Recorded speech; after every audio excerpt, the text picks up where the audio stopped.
ये कहानी शुरू होती है एक ऐसे दिखने वाले हवाई जहाज से जो तूफान में फंसने के कारण एक अजीब से दिखने वाले पोर्टल से गुजरते हुए टाइम ट्रेवल कर गया। वो जहाज सन 1939 में चल रहे वर्ल्ड वार टू के वार जोन में जाकर फंस गया। तो क्या वो जहाज वापस टाइम ट्रेवल करके अपने प्रेजेंट टाइम में वापस आ पाएगा या नहीं, ये जानेंगे इस सच्ची घटना पर आधारित फ्लाइट 914 की कहानी में। तो ज्यादा समय ना लेते हुए शुरू करते हैं। कहानी की शुरुआत होती है फ्लाइट 914 के साथ, जो न्यूयॉर्क से लंदन की तरफ जा रही थी। और इस फ्लाइट को इस सफ़र में 7.5 घंटे का समय लगने वाला था। फ्लाइट में सब कुछ ठीक चल रहा था। एयर होस्टेस सबको खाना और पानी दे रही थी। इस प्लेन को 2 पायलट चला रहे थे, विलियम जो कि सीनियर पायलट था और दूसरा डैनियल जो कि एक जूनियर था। वो दोनों प्लेन के सारे इंस्ट्रूमेंट चेक करते हैं, जो पूरी तरह से ठीक काम कर रहे थे। मगर कुछ देर बाद ही प्लेन के सारे इंस्ट्रूमेंट में गड़बड़ी शुरू हो जाती है। विलियम तुरंत एयर ट्रैफिक कंट्रोल को कांटेक्ट करके इन्हें सारी चीज़ें बता देता है। एयर ट्रैफिक कंट्रोल इन्हें आगाह करके सारा रूट क्लियर करके बताकर सीधा चलने का निर्देश देती है। मगर तभी इनके सामने एक अजीब सा तूफान आ जाता है, जिससे पूरा प्लेन जोर जोर से हिलने लगता है। इस तूफान ने एक पोर्टल की तरह दिखने वाला एक एयर क्लाउड ओपन कर दिया था। तब विलियम प्लेन को इस तूफान के बीच से निकालने का फैसला करता है। जहाज जैसे जैसे इस पोर्टल के करीब जाता है, इतने ही जोर जोर से हिलने लगता है। फिर जैसे ही विलियम और डैनियल इस जहाज को तूफान से गुजारने की कोशिश करते हैं, तो वो प्लेन इस पोर्टल में से जाता हुआ दूसरी तरफ निकल जाता है। जैसे ही प्लेन दूसरी तरफ पहुंचता है तो वहां रात हो चुकी थी, जबकि पोर्टल से पहले शाम का वक्त था। इस हादसे के कारण प्लेन में बैठे सभी यात्री काफी घबरा गए थे। इसीलिए विलियम सबसे कहता है कि हम तूफान से निकल चुके हैं और आगे का पूरा रास्ता बिल्कुल साफ है। मगर विलियम अंदर ही अंदर जान चुका था कि कुछ तो गड़बड़ है, क्योंकि इस पोर्टल को पार करते ही जहाज के सारे इंस्ट्रूमेंट काम करना बंद कर देते हैं और प्लेन में बैठे सभी यात्रियों के सेलफोन और लैपटॉप के सभी नेटवर्क भी काम करना बंद कर देते थे। तभी डैनियल प्लेन के सभी इंस्ट्रूमेंट को चेक करता है, तो इनमें से कोई खराबी नहीं दिखती। इस समय इन प्लेन में सिर्फ इनका रडार सिस्टम पूरी तरह से ठीक काम कर रहा था। फिर विलियम एयर ट्रैफिक कंट्रोल को कांटेक्ट करके इनसे मदद मांगने की कोशिश करता है, लेकिन विलियम इनसे कांटेक्ट नहीं कर पा रहा था। इस प्लेन में 2 आदमी सवार थे जो हिस्ट्री के प्रोफेसर थे। वो दोनों लंदन में हिस्ट्री के सेमिनार में शामिल होने के लिए जा रहे थे। यहीं के पीछे एक बुजुर्ग व्यक्ति बैठा था, जो अपनी डायरी में आसपास की सभी घटनाओं को लिख रहा था। अब प्लेन को उड़ते हुए काफी टाइम हो चुका था। इस दौरान डैनियल की नजर प्लेन के रडार पर पड़ती है। के अनुसार इस हवाई क्षेत्र में बिल्कुल अकेले उड़ रहे थे। इनके आसपास किसी दूसरे हवाई जहाज का कोई नामो निशान नहीं दिख रहा था। तभी इन्हें लगता है कि शायद तूफान के कारण इनके रडार पर कुछ नहीं दिखाई दे रहा और इस तरह से काफी टाइम निकल जाता है। इसके बाद विलियम प्लेन को बादलों के नीचे लाकर किसी शिपिंग लाइन या कार्गो शिप से रास्ते का पता लगाने की कोशिश करता है। लेकिन विलियम जब प्लेन को नीचे लाकर कुछ दूर आगे बढ़ता है, तब उसे रडार पर कुछ प्लेन के सिग्नल मिलता है। जैसे ही विलियम प्लेन को आगे चलाता है, तो विलियम को कुछ आग लगी जलती हुई दिखाई देती है। जब वो वहां पहुंचते हैं तो वहां बहुत सारे प्लेन द्वारा बम्बों से हमला किया जा रहा था।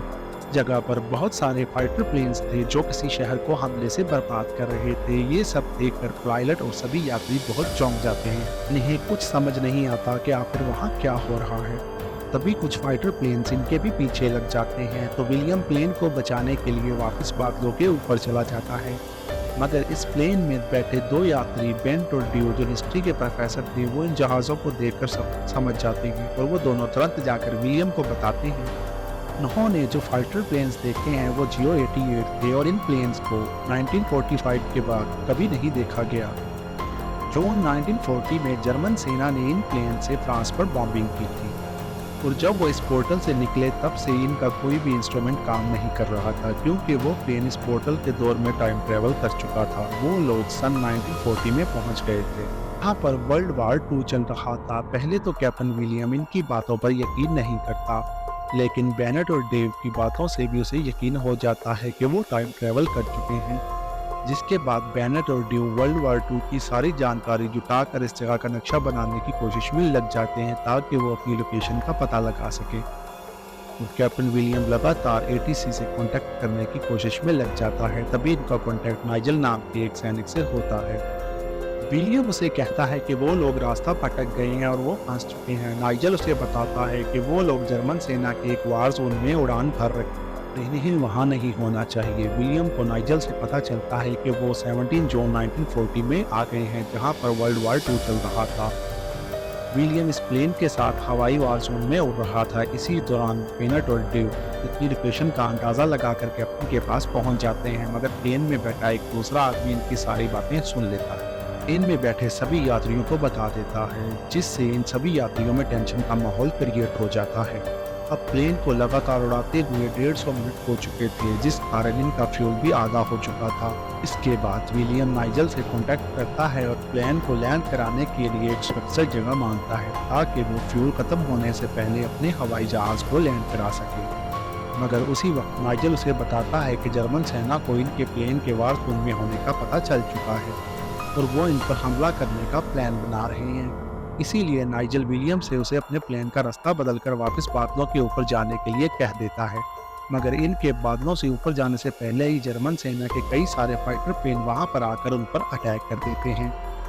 विलियम और डायनियल दोनों मिलकर अपने प्लान को इनके हमले से बचाने की कोशिश में लग जाते हैं।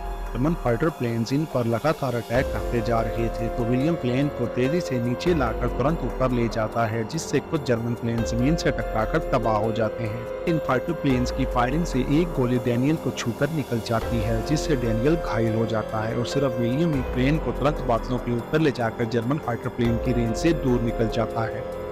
अब इस हमले में प्लेन के सभी यात्री बहुत घबरा जाते हैं, तो कैप्टन विलियम सभी लोगों को सच्चाई बताने का फैसला करता है। लोगों को प्लेन द्वारा टाइम ट्रेवल की पूरी बात बताकर इस प्रॉब्लम से निकलने के लिए मदद मांगता है। तब ट्रेसा और हेक्टर इस मदद के लिए तैयार हो जाते हैं और अब इनके प्लेन का आगे वाला लैंडिंग गियर खराब हो चुका था। इसीलिए वो तीनों विलियम, ट्रेसा और हेक्टर उसे ठीक करने के लिए प्लेन के निचले हिस्से में जाते हैं। इस प्लेन का लैंडिंग गियर अटक चुका था, के बिना वो लैंडिंग नहीं कर सकते थे। हेक्टर लैंडिंग गियर के ऊपर उतरकर उसे ठीक करने के बाद वापस आने की कोशिश में इसका पैर फिसल जाता है।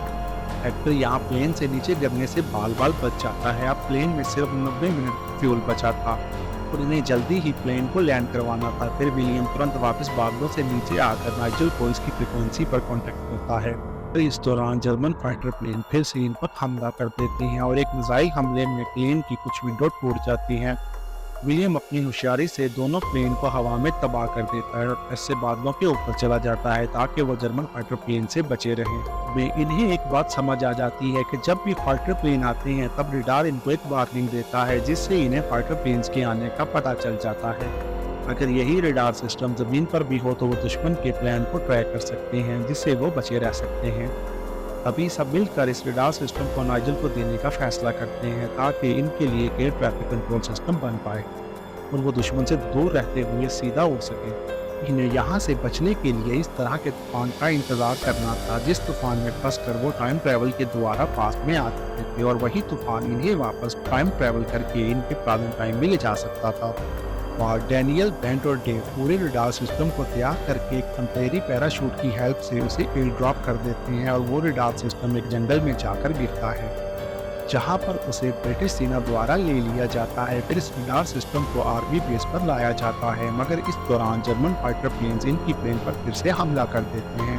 से इस प्लेन में एक बड़ा सा छेद हो जाता है और 2 यात्री प्लेन से नीचे गिर जाते हैं। अब इनके हवाई जहाज का फ्यूल लगभग खत्म होने के करीब था, इसीलिए वो हवाई जहाज को तुरंत बादलों से ऊपर ले जाने का फैसला करते हैं। नाइजल इस रडार सिस्टम को जल्दी से इंस्टॉल करके विलियम को वॉर जोन से निकलने का एक रास्ता बताता है।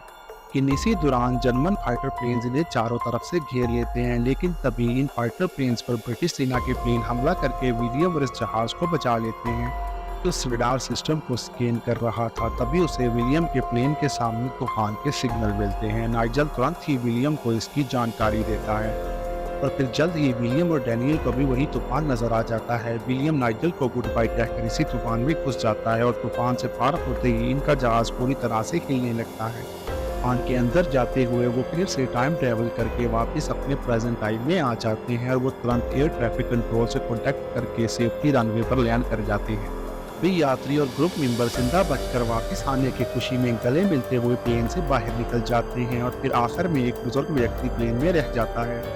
जब विलियम इनके पास जाता है तो वो इस प्लेन से उतरने के लिए कहता है। बुजुर्ग व्यक्ति अपनी डायरी में कुछ लिखने लगता है, जिसे देखकर विलियम चौंक जाता है। ये व्यक्ति ने इस टाइम ट्रैवल की घटना को पहले ही अपनी डायरी में लिख रखा था। डायरी में इनके द्वारा दिए गए रडार सिस्टम का भी जिक्र था, जिसे विलियम टाइम ट्रैवल के दौरान जून 1940 के वर्ल्ड वॉर 2 में नाइजल को दे आया था। और जब वह व्यक्ति अपनी डायरी बंद करता है तो उसकी डायरी पर इसका नाम लिखा था नाइजल। असल में ये बुरा व्यक्ति वही था जिससे विलियम को सन 1940 के दौरान वार जोन में कॉन्टैक्ट हुआ था। इसकी मदद से वहां से बचकर निकल पाए थे, जिसे देखकर विलियम पूरी तरह से चौंक जाता है और वो भी यहीं पर खत्म हो जाती है। कहते हैं कि टाइम ट्रैवल एक ऐसी थ्योरी या सच्चाई है जहां पर सब कुछ पॉसिबल है। तो मिलते हैं अपनी एक और नई वीडियो के साथ। तब तक अपना ख्याल रखिएगा और चैनल को सब्सक्राइब करना मत भूलिएगा। Thank you.